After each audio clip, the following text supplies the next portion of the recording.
Hey guys, it's me, your boy, the video game guy, back to you with another game review. If you're new to the channel, welcome, and if you've been with me from the start, thank you. Today's review will be featuring Saber Interactive's latest release, Space Marines 2. I heard quite a bit about this game, and it's only right that I checked it out for myself. After all, a game that has generated over $202 million in revenue must be good, right? For perspective, every other Warhammer 40k game in 2023 collectively generated $108 million in revenue, so needless to say, I went into this one with high expectations. But were my expectations met? I don't know, let's go ahead and dive in.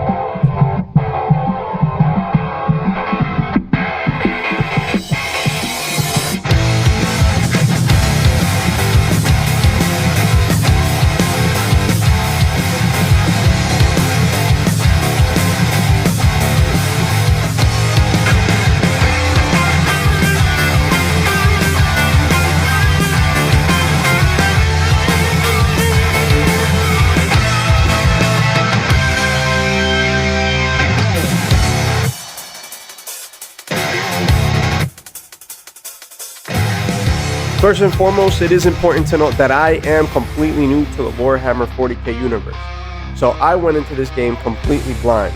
I never played any of the other installments, so I didn't really know what to expect. And when I finally started playing, I want to say that my first impression was that there was no warming up to the game. Its immediate introduction throws you into a world filled with war and chaos. You play as the Ultramarine captain named Titus, who is brought back from the brink of death to continue serving in the Emperor's ranks. When he was brought back, he was accused of heresy and eventually was found guilty. Now with the rank of lieutenant, he and his two companions, Gadriel and Chiron, are tasked with pushing back enemy forces from stealing Imperial data and weapons. Now while facing this massive invasion force of Tyranids and the likes, I found myself trying to piece the story together through dialogue and the cutscenes that the game had to offer. But to my disappointment, guys, nothing was ever really made clear. And other than the initial premise, I really didn't understand, nor did I really care about what was going on. While playing through the 10-hour campaign, I find myself confused and wanting clarification. Why was I fighting the Tyranids? And why were they invading? Who exactly is the Emperor? And why was my character so devoted to him?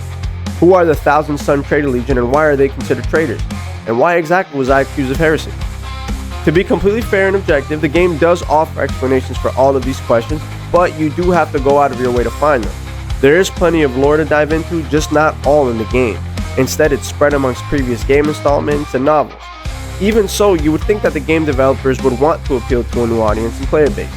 I would have loved it if the game eased you into the story and its world so you can better assess what was going on and why you were doing what you were doing.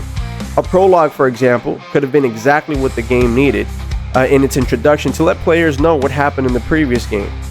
You playing the campaign on its own isn't enough to understand how and why you got to where you are in the universe. And also, playing through the campaign, while I was listening to the dialogue, I just felt like the timing in certain sections could have been better. Some of the dialogue to me was just a little harder to track because I was too busy paying attention to all the things that were going on screen, and also because of the voice acting. Details like this are especially important when you're trying to deliver a clear narrative. Nevertheless, at least what you were doing was fun. Whether going at it solo or with a squad, fighting off gauntlets of enemies and fighting different bosses was both intense and engaging. The gameplay was sound, and the in-game mechanics like the parry system, for example, added depth to the combat. Executions were also a welcome component in the game, especially when you were on the brink of dying. Just like in Doom, when you would execute an enemy, you would actually get some armor regenerated automatically. When it all came together, it all felt solid and cohesive. The weapons felt varied enough to keep you engaged. However, I do wish that there were more, and none of the weapons really ever blew me away. Customizing your weapon was an option, but it was mainly only cosmetic, unless you were playing through the operations game mode specifically. It would have definitely been more appreciated if the game offered either more weapons or more customization options for the ones that you did have available throughout all game modes and not just the operations mode. Visually speaking, the game gives you a lot to look at, and with so much happening on screen at the same time, I am happy to report that I really didn't experience any major bugs or crashes. But there was one annoying bug in the final mission, and after checking multiple forums, I wasn't the only one experiencing. Apparently, people were not able to proceed with the final mission because there was an assemble point and not all characters were rallying to that specific point. But I did find a way around that, So all things considered, the game is a technical marvel.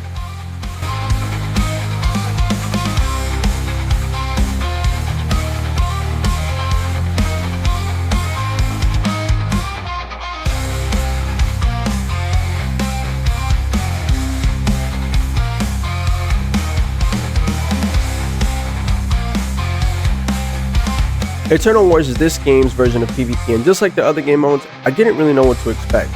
This is the online component of the game, which is fun at first, but lackluster overall. For starters, I am glad that they did add a PvP mode at least, for players to enjoy some sort of online competitive arena action. The problem is that they only give you 3 different match types: Annihilation, Seize Ground, and Capture and Control. Annihilation is this game's version of a team deathmatch, with the objective being to kill all the other enemy players as many times as you can. Seize Ground and Capture and Control are a domination type of game mode where players increase their score for controlling points. I'm just gonna tell you guys, the online just wasn't for me. To me, it was just a big miss. After playing it for a couple of hours, I just felt like I wanted more, and I just felt like the game wasn't meeting its potential. If you're gonna be charging somebody $70 for a standard edition and $109 for the Ultramarine edition, content and features are everything, and what you're offering me in this particular game mode just doesn't justify the cost. Other than some cosmetics for your weapons, this game mode doesn't really add much else. At first glance, I really was excited to be able to test myself and pit myself up against other enemy squads, but to my disappointment again, it just didn't deliver. Now, that doesn't mean that all of it is bad.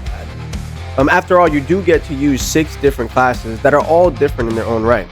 The Bulwark is the most resilient and best suited for players who want to be harder to kill. The Tactical is more well-rounded overall and gives players access to more weapons. The Vanguard class is built a bit more for mobility and movement. The Assault class is focused more on melee and melee weapons. The Sniper class is for players who want to kill their enemies from afar. And my personal favorite, the Heavy class, is for players who want to cause higher damage and shred enemies with higher ammo capacity. Each class, again, just feels distinct, and they are fun to play with. You have to learn how to be versatile and learn how to use them all if you want to get good at the game, because there's usually a trade-off. For example, with my Assault class, I don't have a primary weapon, but I can launch myself towards enemies with a powerful melee attack, whereas with my Heavy class, I don't have a melee weapon. If you want to get good at the game, you'll want to learn how to take advantage of each class's strengths and how to overcome their weaknesses. But there lies the issue, if you want to get good at the game. In my case, I didn't really care to get better. There's no incentive to really come back and play PvP. There's no weapon XP to earn, and again, other than some cosmetic customization options for your weapons, this game doesn't really offer anything else. Pair that with the fact that you only get 3 different match types, and it's easy to understand why I wasn't eager to jump back in.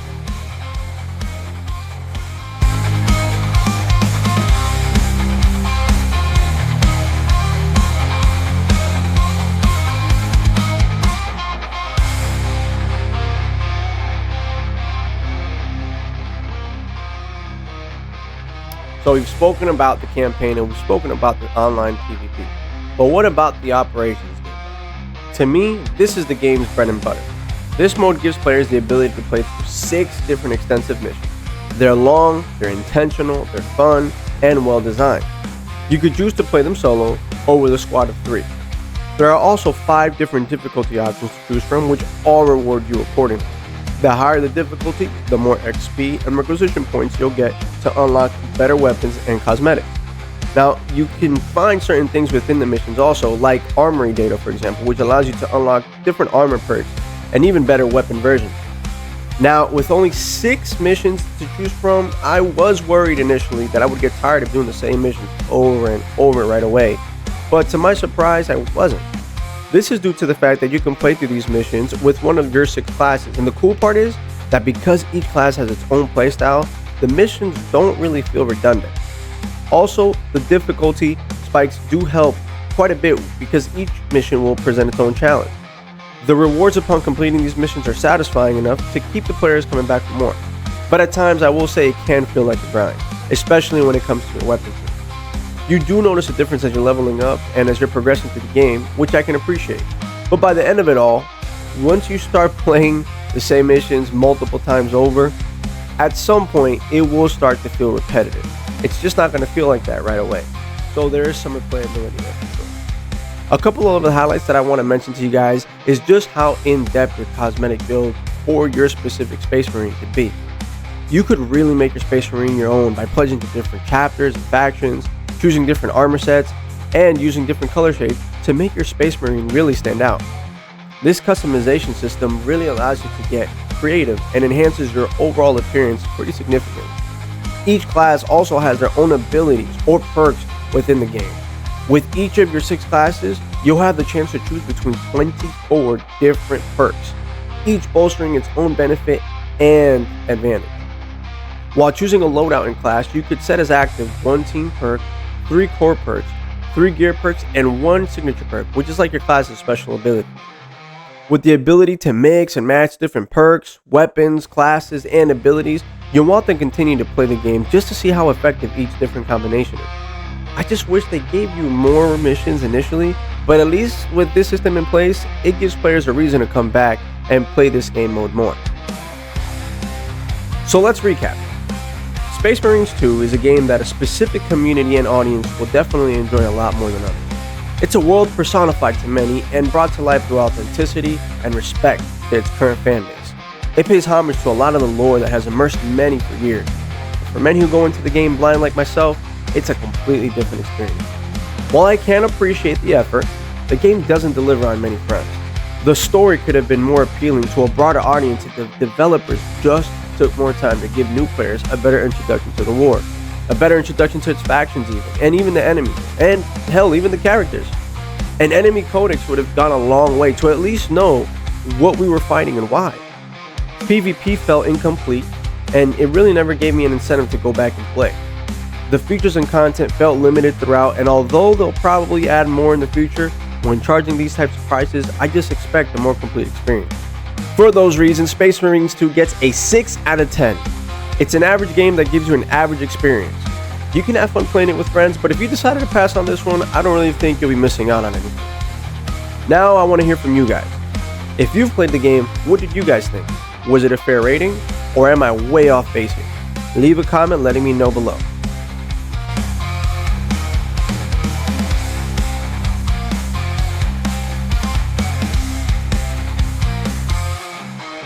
As always, thank you guys for watching the review. Support the channel with a quick like and subscribe. It really helps an up-and-coming content creator like myself.